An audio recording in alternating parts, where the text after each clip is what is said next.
I call this talk, first of all, thank you so much for inviting me. I'm very humbled to be here.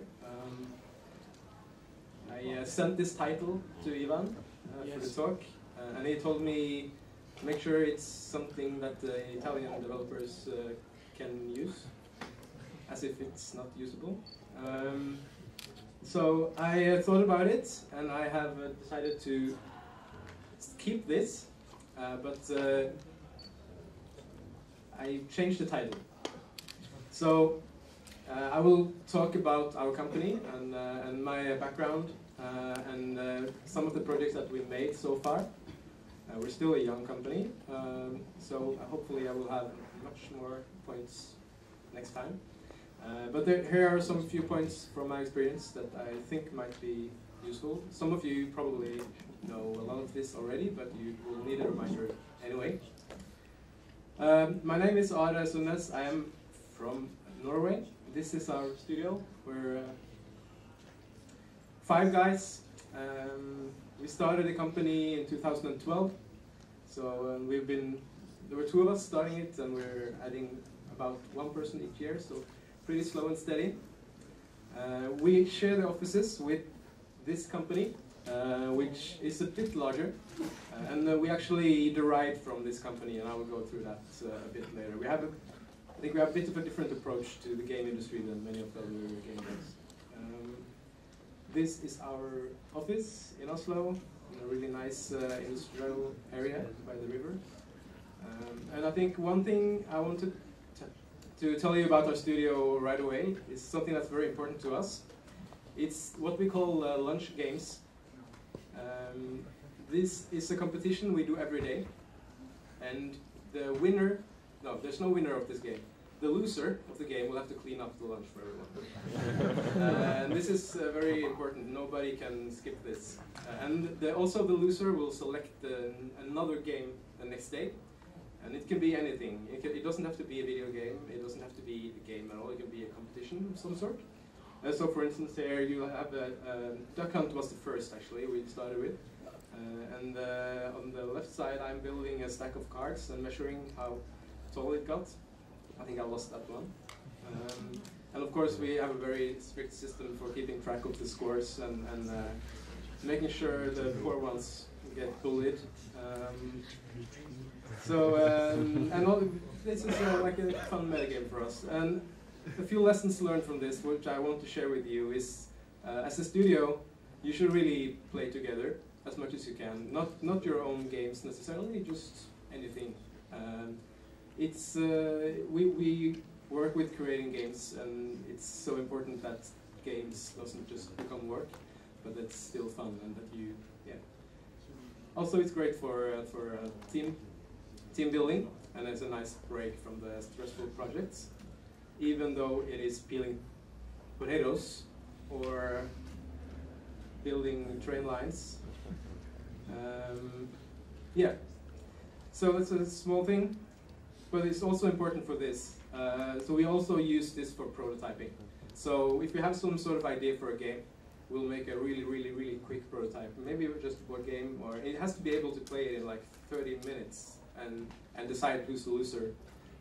But it's a really nice way to quickly test ideas, and then the next day maybe somebody will build on the other people's ideas, and it will iterate. And we have already several coming projects that directly span from these playtimes in lunch. So it's really fun. This is me as a child. I spent a lot of time trying to understand English. Play. That's me. Good. Yeah. It's a few years ago. As a child, I played a lot of like the text adventure games, and I didn't know any English. I liked the Leisure Suit Larry, and yeah, I think we spent a lot of time just trying to. They had like these age restriction codes. You had to answer some questions to actually start a game, which was like who was the president of the United States and stuff like that. We just had to memorize those. So I think we spent more time actually with those questions than the actual game. But early on I started playing with making games in QBasic.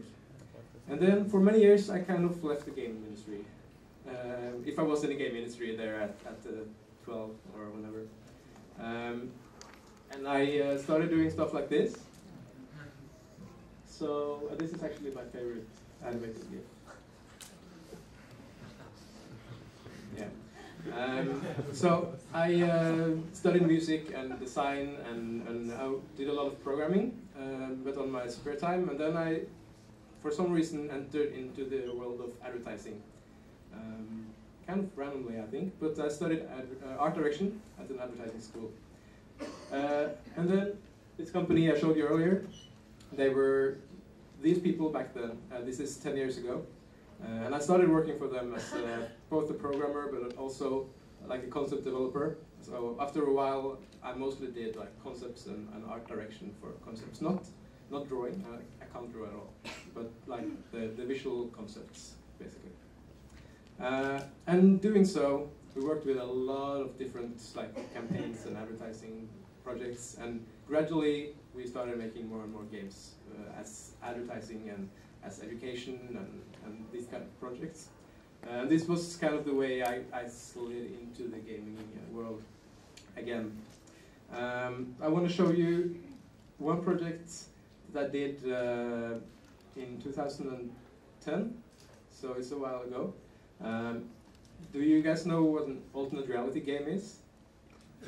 It's sort of like a massive role-playing game where you get people to interact with the fictional world, but you kind of try to blur the lines of what's fictional and what's real.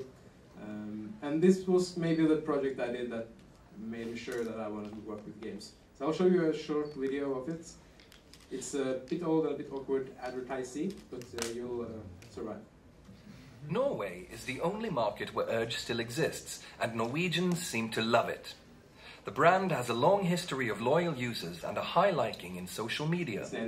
In 2010, our mission from the Coca-Cola Company and Initiative Universal Media was launch a new energy drink called Urge Intense Red Sting. Do it by involving our current fans. Do not use any traditional media. The goal? Enforce Urge Intense standing in the snow, skate and hip-hop segment. We said, let us engage, entertain and play together with all the people who already love Urge Intense. We made an alternate reality game called Operation Red Sting.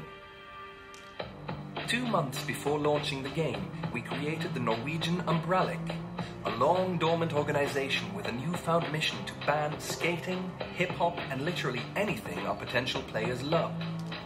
Soon, thousands of people were fighting against our bad guys, not knowing it was all fiction. Meanwhile, reports came from different sources that previously active young people were slowly losing all their energy and going into a zombie-like state all over Norway. Researchers discovered that the source of the pandemic was a small red mosquito. A group of anonymous activists, Team Red Sting, claimed that the mosquito was a weapon made by the Umbralic to pacify potential young rebels with high levels of adrenaline. To resist the symptoms of the mosquito, they produced an antidote, Urge Intense Red Sting. The members recruited by Red Sting were the players of the game.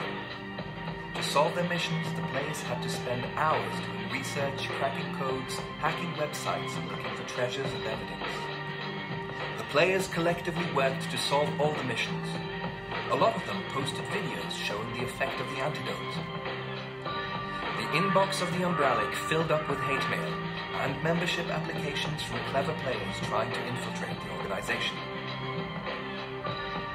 The story was kept realistic by involving scientists and historians in writing the script. We cooperated with niche sites like Tacky, King Size and Free Fruits, and several key people in the skate and hip-hop scenes were in on the hoax. The popular hip-hop artists Lars Vaular and Nasty Cut launched an exclusive single related to the game. Many popular brands supplied Team Red Sting with rewards. The game lasted 1 month. 50,000 people spent on average 21 minutes on site. 2 out of 3 players tasted the drink during the game. Most new soft drinks fail within the first year. In 2011, Urge Intense Red Sting is still on the shelves, but only in Norway. It's not now though, to break that one. Yeah, so this was a really, really fun project, and we're so happy to work with this project, even though I used to be really opposed to Coca-Cola company when I was young and naive. I learned a really valuable thing from this, which is lesson number 3, and games are really powerful. You can use games to make an impact and to engage people in a way that you can't otherwise. And this really got me hooked on the idea of of creating games. One other thing I learned, which is a problem for this kind of games, is that they are usually built to die.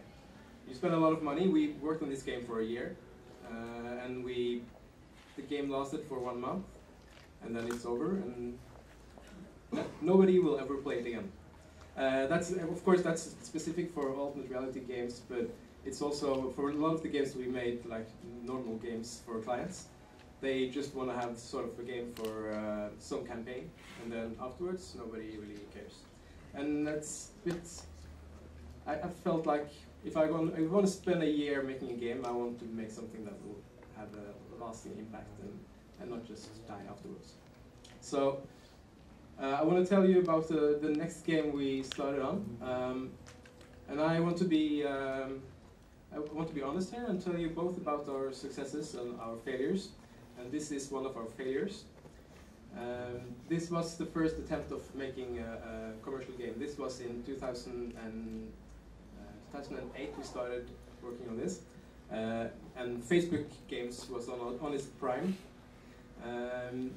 This was a stock market game, online stock market game, where every player, they would create their own company, and you can trade stocks in each other's companies, basically. Which is a cool concept and a cool idea. The problem, though, was that we didn't know what we were doing, for one. And also, we were making this as our own commercial game, while also working on a lot of client projects in this company. And one thing we learned is that you need to have a focus if you want to do games like this. You can't do a lot of different things, especially not for clients, and I'll get back to that. One other thing is that even though it's a nice concept, we never got the mechanics good. It wasn't fun. We made a really nice prototype early on, and we thought it was a lot of fun. And then we created a beta. We're going to release the beta, and then we didn't like it ourselves. It was horrible. And I think part of the reason was that we didn't understand the prototype that we made. We could feel that it was fun, but we didn't know what was fun. And what was fun was that we were, in the prototype, we were a small group of people playing together, in opposed to making like an open world with all the players, and it was a completely different game from the prototype, and it just didn't work at all. So one thing we also learned from that is to get out of your bubble, because when you're developing games, we're kind of stuck inside our own bubble, and the longer we wait till we release something or we figure out if something actually is well received from people, the harder it is to actually break the bubble and get out. And we actually worked on this game for 4 years. Not only that, because we had a lot of other projects at the same time, but we should have stopped that project a long time before. So get your priorities straight. That's what I meant with working. I don't know if many of you do work for hire, but we have done a lot of that, and that's where it came from, and we're going towards the commercial games. So a lot of the game industry people are the other way around, but this is important there, and also to know when to stop. So we have learned a lot from that failure that we'll still remembering and using every day when we're working with our other projects. So this was the point where we actually created the game studio, because we thought, okay, we can't do games commercially in this advertising agency, because there will always be all the clients that needs to be dealt with, and we'll never have time to do our own stuff. So we said, okay, we'll make a different company, and we'll be a game studio primarily, and we can do client projects if we need money, basically. So that's the point where we started doing things for kids. We got an opportunity, this is me again, by the way, to work with a really, really famous Scandinavian IP. I'm sure you don't know him here, although I think he has books in Italian as well. But the book series Alfons Åberg is one of the most popular in Scandinavia. And we made our first successful commercial game around that. And I'll show you a really quick trailer for that as well. I've got a present for you. I'm building a really tall treehouse so I can get a gift for Malcolm. But now we're making dinner. Fish, chocolate. It smells a bit strange. Yeah, there's a treasure. Help! I've got soap in my eyes. The ship's getting away with your treasure. So quite a different type of game. This game was and still is very successful. It's targeted towards 3 to 7 year olds, and we learned a lot of things from this as well. And one important thing for game devs is funding. Kids games are really much easier to get funding for, especially in Norway, because we have like grants from the government for game development, and they prioritize things for kids. And as well, media, which I'm sure you know, Creative Europe Media Program, they also prioritize kids games. So that's one good reason to consider it. Also, since this is a popular IP and known IP, this is the download curve since 2014. And it's pretty stable, even though we don't really do much the past 1.5 years to promote it. And that it's still like on the top 10 lists in Norway, Sweden, and Denmark after 2 years on iOS and on Android. And it's because games for kids can have longer lives because there are always new kids getting old enough to play the game, and they don't care that you haven't updated a game for a while. So as long as the game works, then that's good. Also, we learned that kids are tiny humans, meaning like all the mechanics of games that we know works for adults, they also work for kids. Of course, this is a premium game. There's no in-app purchases or anything like this, but still, we have like the grind and the mechanics that you would expect kids not to understand or be engaged by, but they are really effective for young kids as well. Now I'm skipping ahead to a completely different project again. So as you'll see, all our projects are very different. This one we actually made recently, and I'm going to go back to another. Yeah, I'll get to that. So this is a client project, the work for hire. This was done for the Norwegian power grid developer. It's a publicly owned company, and I think it's one of the most interesting games we made for clients. It's a Norwegian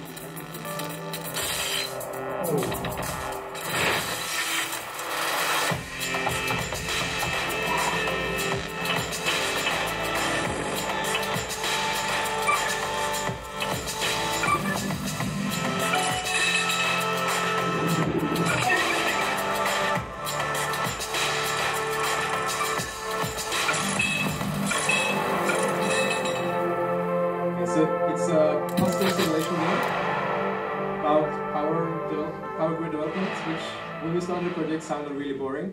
But once we started working with it, there's a lot of cool mechanics that actually, it's a completely different puzzle game, I think, from anyone that I've seen, at least. And because we have that electricity approach, yeah, it opened up a lot of creativity that we didn't expect in beforehand. But we learned a couple of things from this as well. Work for hire is not good of funding. So always when we do the work for hire projects, we think, okay, we'll do this and we'll earn a shitload of money, and we'll use the rest of the money for our own projects. But every time we always use all the money for the projects that we started on. I don't know why. We try to estimate higher and higher each time, but it seems like if we know we have room to do more, because we are perfectionists, we will always try to get everything as perfect as possible, and it's impossible for us to say, okay, this is good enough, we'll just keep the rest of this money. It's really, really hard. And another important thing for the Work for Hire project is, since we now have learned that we're not going to get rich for doing Work for Hire, we have to make sure that we learn something and we get better in what we do. And we actually, if we're going to spend a year on making a game like this, we have to push ourselves. We can't just make something boring and easy, and yeah, that's waste of lifetime. And now I'm going back again a few years to, we have just released the kids game, and now we want to make a game for adults, for a game that we would like to play as well. We started on the concept of a game we call Gemina. This later is turning into Redux, which I will show you a bit more afterwards. But I want to show you a bit of the really early stuff, because it really has changed a lot. As you can see, this was very Zelda inspired. Too much so, of course. And it was originally, we thought, okay, this is a survival exploration game, but it's an online game, and we're creating an enormous map of the entire world in real map data, and you can move around, and we're going to make like the biggest in-game world map ever. And then we remembered later that that's exactly what we tried to do with the stock trading game as well. We just remember that we already learned this lesson, and figure out we have to cut a lot and change a lot and focus on what's important, and don't try to cram everything into one game. It's really easy to forget your own mistakes, and it's really important to try to recall once you're in a new project. So we started developing this. We changed the name of the game from Gemina to Redux Arc a few years back, and I'll show you the next concept video that we made. And I want you to remember, I guess most of you know the game Ark Survival Evolved. This was a few months before they released that game.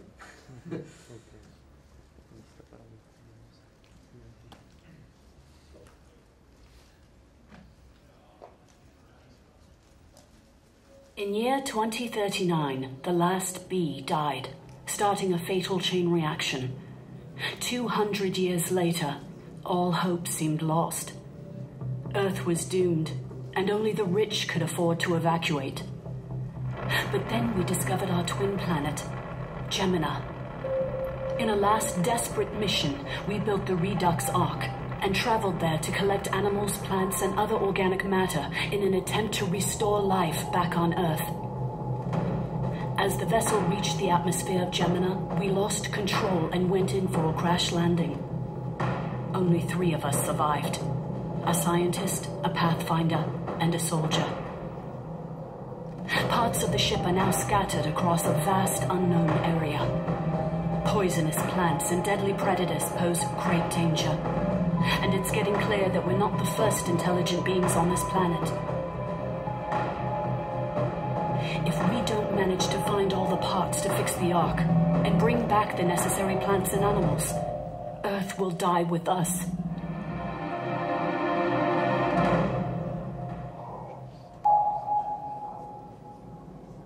And then the Ark game came. That's another learning point that I didn't put in here actually, but the time to market for concepts, because everybody is in like the same creative space, and suddenly everybody is doing the same things and they don't even know that they're doing the same things. So we obviously had to drop the dinosaurs, and we obviously had to drop Ark from the name. So now we changed the name to Redux. And the game now is a single-player game. It's a much more story-driven game. It's a survival exploration game. And finally, we've gotten some funding for this game now. And we decided that last year at the Game Developer Conference, we had 3 months until we're going to the conference. And we ordered a booth at the GDC Play to explore the game. we hadn't started making a single piece of code. And we said, okay, this is, now we finally, like the problem with the mobile game, we had no deadline. We could just push the deadline and we could do whatever we want because it's our own projects. We were used to working with clients, and the clients always had the deadlines. But once we had the full freedom to do our own thing, the deadlines didn't happen. So now we made our own deadline and we said, okay, we need to make something and show it there, and it needs to be good. And so this is the video I want to show you. It's from last year, and I'll show you the updated one where I met Ivan afterwards.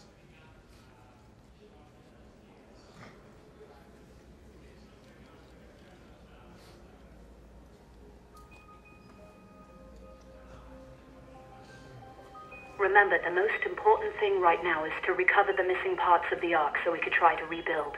I've marked them on a map for you. Please be careful.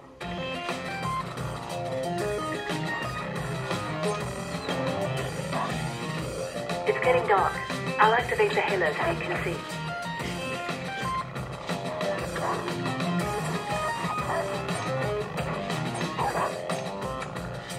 So your battery is almost dead. Once it is, we can't help you find your way back. Godspeed, and keep an eye out for predators.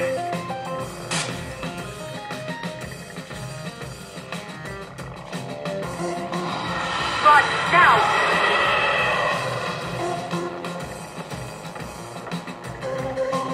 Something about this place seems very off. This was still before we changed the name. So yeah, we managed to get the build ready for the GDC in 3 months, which is the one you see here. We were very happy with that, although the game was not complete at all. Of course, it's not. We weren't happy with the game as a complete game. We're really, really happy that we actually reached the deadline and were able to show something there, and to do it in such a short amount of time was really, really good for us. So we were very hopeful. We started working on getting more funding for the game, and then last year we got more funding, and we had 4 months until the GDC. And we figure out, okay, the game that we made last year, we rushed it too much. We have to start over and do everything from scratch, basically. But we had a really nice prototype, though. We knew a lot of what was working and what was cool. We wanted to change the style and a lot of the game mechanics, and so basically we scrapped everything and started over. Now 4 months and with a larger team, so we get a bit more done. I think I've just opened the actual game. So thing is, we are launching a closed beta for this. I think we were going to launch it today, but I'm here. So maybe tomorrow or Monday. We'll see. But very soon at least. First announcement of the game here. Let's see. I'm sure everything will crash now, though. That's how it usually goes. Okay, so the game is a survival exploration combat game. We sort of imagine it being a blend of Bastion and Don't Starve. Please report in. I repeat, this is Freya aboard the Redux Ark. Please respond. Weapons Specialist Alex Falk reporting in. Thank God. Are you injured? No, my cryopod soaked up most of the impact damage. What happened? Where are we? I'll explain later. You need to find your way back to the ship. It's not far. I'll try to guide you. All right. Give me a second to get out of this thing.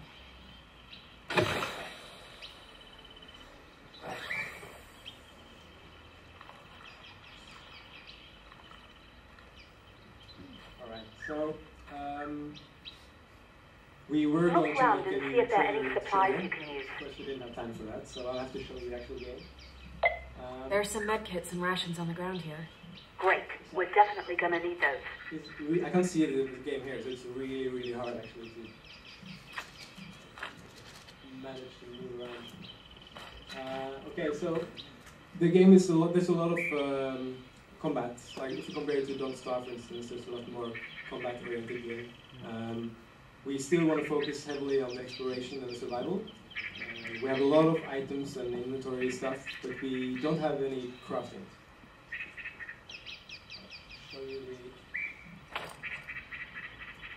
So the inventory system of the game is sort of like you have to pack everything to get it to fit in there. You have a limited amount of space, which is crucial once you're going around and exploring. I've got some food.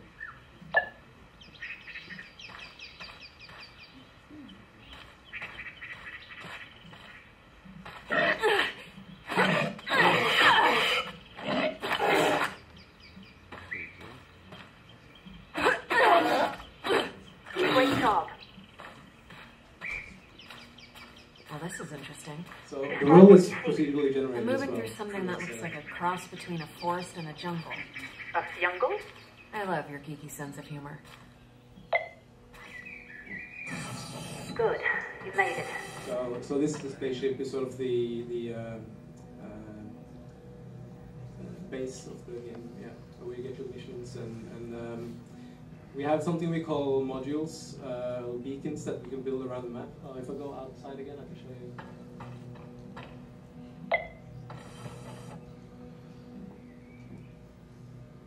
So these rings, they are what we call safe zones. They are like a safe shield within an area. As long as you die within those, you just respawn at the spaceship and you get to keep all the items that you have. But if you're moving outside of them, you will, I'll show you what happens.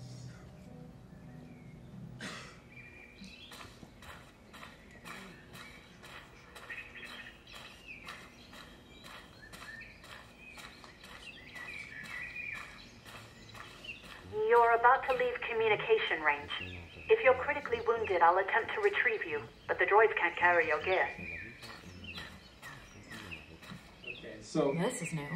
Describe it to me.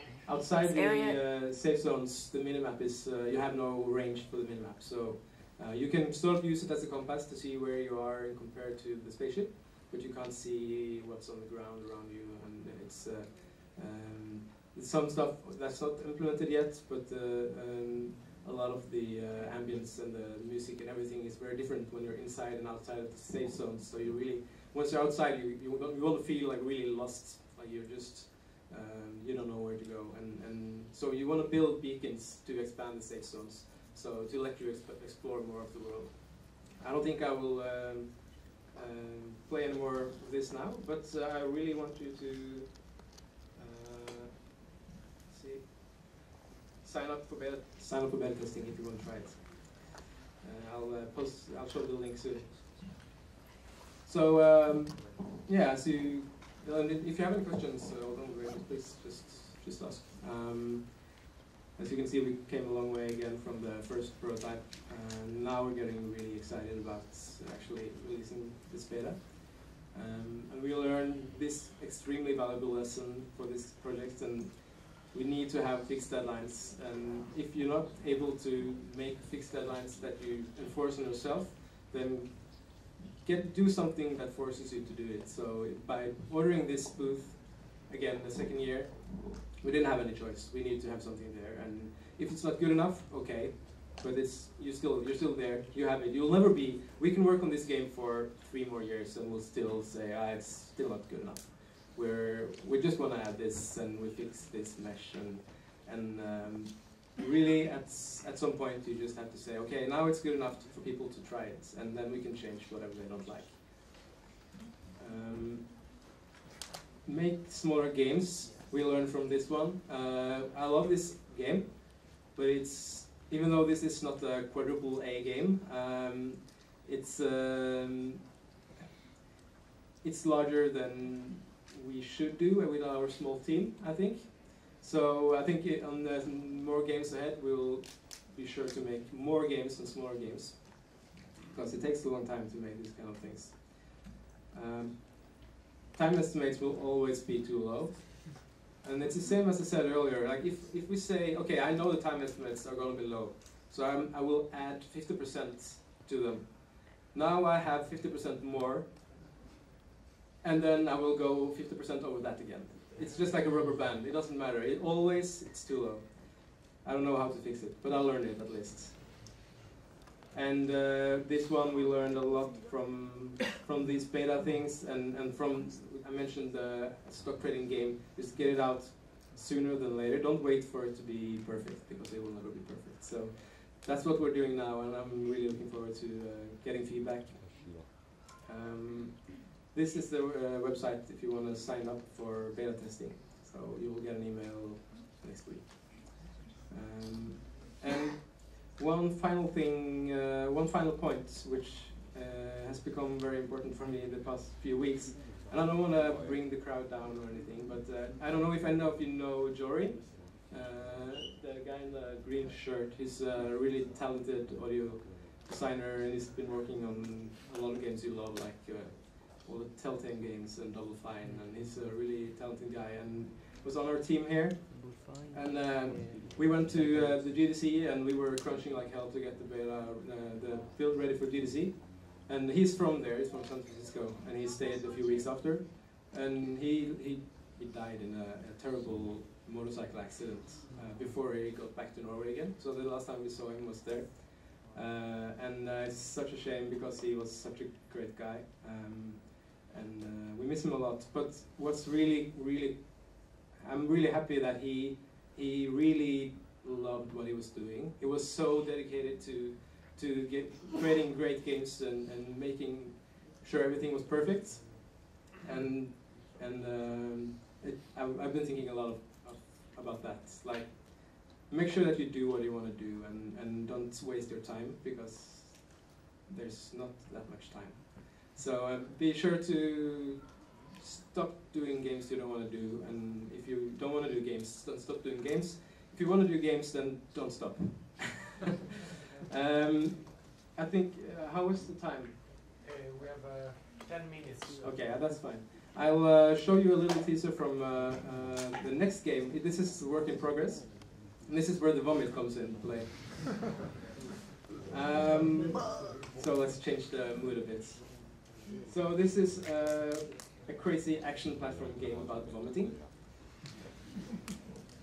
The game is about the character who's allergic to eggs, and he will vomit violently whenever he's in contact with eggs. And this is actually the only thing you can do in the game. When you control the character, you can make him vomit. So by vomiting on the left, pressing on the left side of the, this is a mobile game, pressing on the left side of the screen, he will vomit and be pushed to the right, vice versa. And also he can have different types of vomits from power-ups that will give him different abilities.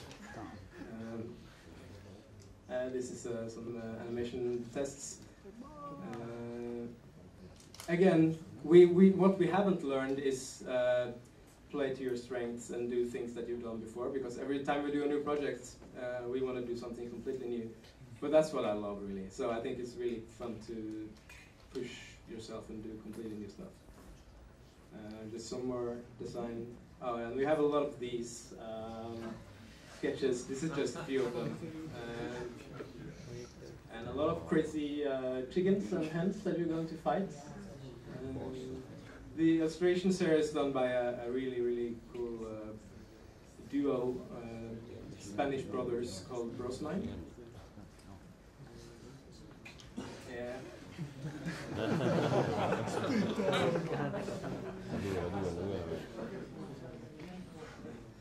We're doing the one on the number one. We're making number one. Yes. Yeah, and these are sort of the eggs that will give you different powers. So one egg will we have a sketch for that as well. So we have like something that makes sticky vomit and it will stick to everything. And a jetpack is really awesome. Yeah, and breathing fire, of course. So this is what we're doing. Once we now get the beta for Redux out, then we're going to let that be for a few months and make a smaller game. And we're really looking forward to that.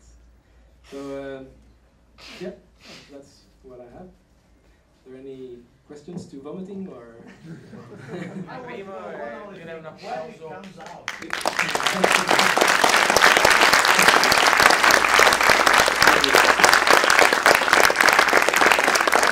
Once again, we're doing the push with deadline shorts. The vomiting game will be launched already in August. So yeah, doing it quick and dirty, but fun. So on this project, it's all about just making everything crazy and fun. And that's looking forward to that. I have just one question, then we have another one there. We have more or less young devs. So would you suggest to them to start with a kids game? Yeah, absolutely. But there is any advantage apart from the funding or money? Well, you still need to make a great quality game, even though it's for kids, because they have so many games to pick from. You need to. It's the same as with other games. You need to make sure the competition is not too big for the game you're making.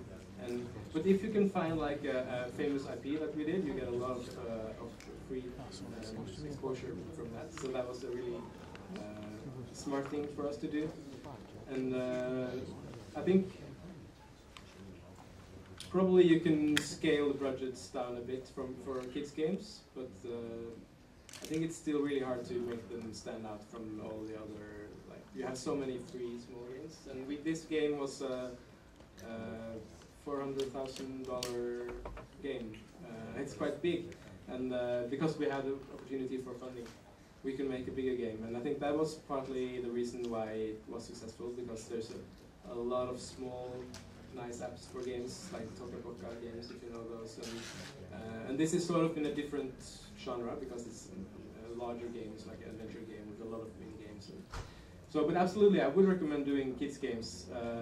It is a lot of fun, even though it's not games that probably a lot of you dream of making, because you want to make games for yourself. But you learn a lot from it, and